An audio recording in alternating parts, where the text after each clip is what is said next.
Baby One More Time. We all know it, we've all heard it, and we all love it. It's the song that changed Britney Spears's and Max Martin's life forever. Within 1 second of hearing the song, you already recognize it. There's not very many songs that can do that. In 2020, Rolling Stone named it the best debut single ever. Needless to say, this is an epic song, and I'm so excited to talk about it today. Hey music lovers, welcome to the first part of a 23-part series. Why 23, you might ask? Well, 23 are the #1 hits that Max Martin has so far, and we're gonna be diving into every single one of his #1 hits, and I'm so excited, and I hope you are too. So stay tuned, because in the next weeks, it's coming. Of course, you know the drill. Hit that notifications bell, subscribe first, and then hit that bell. The algorithm sometimes doesn't show you every video, so be sure to hit that bell, it's important. If you don't know who Max Martin is, I suggest you check him out. I made a video about him. You can find it right here or in the description. He is the songwriter with the most #1 hits, only after John Lennon and Paul McCartney, and he is the producer with the most #1 hits. He's tied with George Martin, who is a producer of the Beatles. But if you want to get more info on that, be sure to check out that video. I can only tell you he wrote most of your favorite pop songs, like, for sure. Baby One More Time was written solely by Max Martin and produced by Max and Rami. This was his first #1 hit, but he had already been writing songs for Robin, Backstreet Boys, NSYNC, and this song came to change the music industry forever. It definitely was the start of an era. This bubblegum pop that we always talk about, what song do you think of? What song comes to your mind when you think of bubblegum pop? Baby One More Time. She's got an excellent voice. It's like it's actually quite, you know, what I heard in the Backstreet Boys, that they had, you know, excellent voice with a bit flavor in it. I absolutely love how this song came into existence in the first place. It's very, very interesting because Max Martin was on vacation with his wife in Florida, and he couldn't go to sleep, and he had this melody stuck in his head. He was almost going to ignore it, which, do you imagine what our lives would be like? He luckily didn't. He got up, recorded the melody, and when he heard it back, it actually said, "Hit me baby one more time." Like, he came up with the lyrics and the melody on the spot right away. Obviously not the whole song, but like the main melody and lyrics. It almost went to TLC, the Backstreet Boys, Robin, Five, which was an English group at the time. I don't exactly know them, but they were managed by Simon Cowell. TLC rejected it. No, I don't want no scrub. The scrub isn't gonna get no love from me. I get it. It sounded like domestic violence. Hit me baby one more time is not something that you want to be saying, especially when you don't know the song. Like, we know the song now. We know that it's a hit. We know that it's a great song. We know that it is not talking about domestic violence.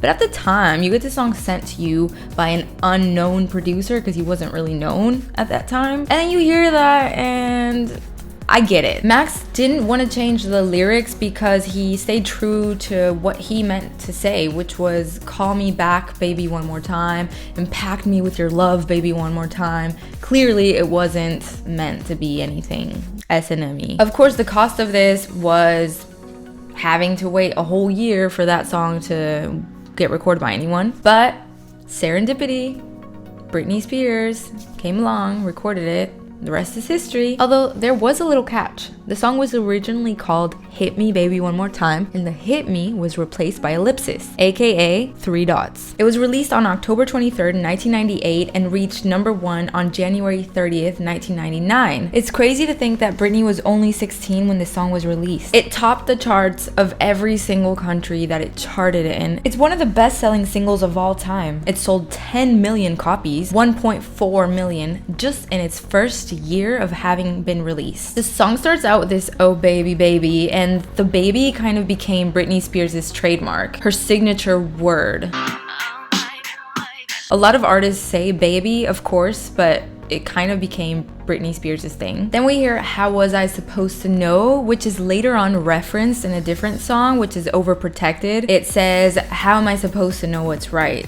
So they kind of connect the two songs. And then there's another reference. In the part that she says, my loneliness is killing me. It's hard to say that without trying to sing it. My loneliness is killing me is later on referenced in the song Stronger, in which she says, my loneliness ain't killing me no more. Crazy, right? I didn't notice this until like 2 days ago. I can't believe I've been listening to it for years and I had never noticed. Had you noticed this before? Am I the only person who had never noticed this? Let me know down below in the comments if you already knew that, because my mind was blown. This song has similarities with other previous Max Martin songs. For example, we have Robin with Show Me Love. This song has similar patterns to Show Me Love, and it also has a similar piano to I Want You Back by NSYNC. I love that song. Love that song. And the bridge also has this very distinctive style in which everything kind of calms down, like Everybody from the Backstreet Boys or Tearing Up My Heart by NSYNC. So we have this chorus that slows down and everything is kind of dimmed. You feel like you're at the school prom and then all of a sudden everyone left you alone and you're sad because your boyfriend left you or whatever. The lights start dimming, everything gets really emotional. We have Britney sitting alone at the basketball court. Everything feels really sad. You kind of start to get this feeling of, oh, okay, this song is actually a sad song. Didn't realize it before. And then all of a sudden, boom, it starts coming back up, back up, back up. You get this entire different melody with the same lyrics from the chorus, but the melody is completely different. You have this variation. So in the original chorus, you have my loneliness is killing me. And in this one, you have and my loneliness is killing me now. Basically, you have the energy here, takes the energy all the way down, then it slowly, gradually starts bringing it back up. Then you have the chorus by itself again, the original chorus, and then you have the combination of the two together, which then explodes, and then boom, song's over. And what do you want? You want to hear it again. That's how you know you have an amazing song, if you leave the listener begging to hear it again. This thing where you have the two stacked up, it reminds me of Rolling in the Deep by Adele. How she has this, you're gonna wish you never had met me. And then on top of that, she has, we could have had it all. I'm sure this was one of her inspirations for that. I mean, this song inspired so many songs of our era. And then you have these harmonies, which by the way, the backing vocals are Britney Spears, Max Martin, and Nana Hedden, who had to record the backing vocals after Britney had recorded the song, which is normally done the other way around. But in this case, she had to record after Britney, and so what she did was that she tried to imitate the way that Britney sang. She made her voice sound as close as possible to Britney's and played around with different styles, even pinching her nose to make her voice sound sharper. It's so interesting. I love this stuff. I hope you're also enjoying this. If you are, please like the video. That would be awesome. I met an entertainment lawyer. He sent me to New York when I was 15 at the time.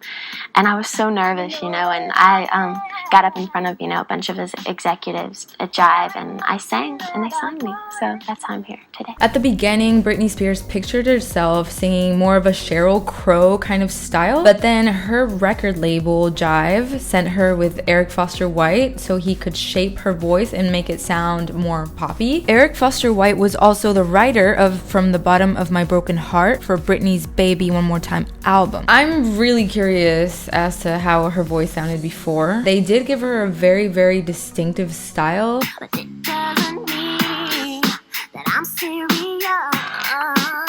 You hear her and you immediately recognize her, and that is super important for any artist. As much talent as you might have, if you don't have a unique style, you're not gonna make it. It's that simple. A good way of knowing if an artist has their own unique style is if they're imitable, if it's easy to imitate them.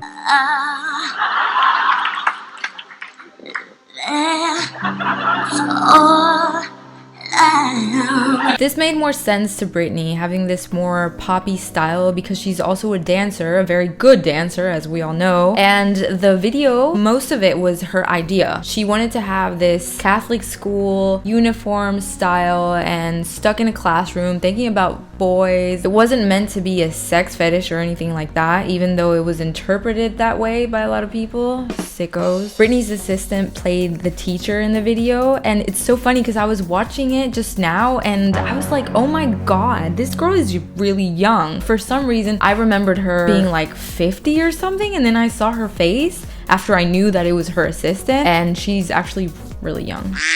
After Britney had signed with the label, she had already had her voice shaped to be more poppy. She met Max Martin in New York. They hit it off right away, and Max Martin went back to Stockholm, Sweden to work on a few songs for her. Dennis Pop, who was the producer that Max was working with, was very sick at the time. He later on passed away, unfortunately. My name is Dennis Pop.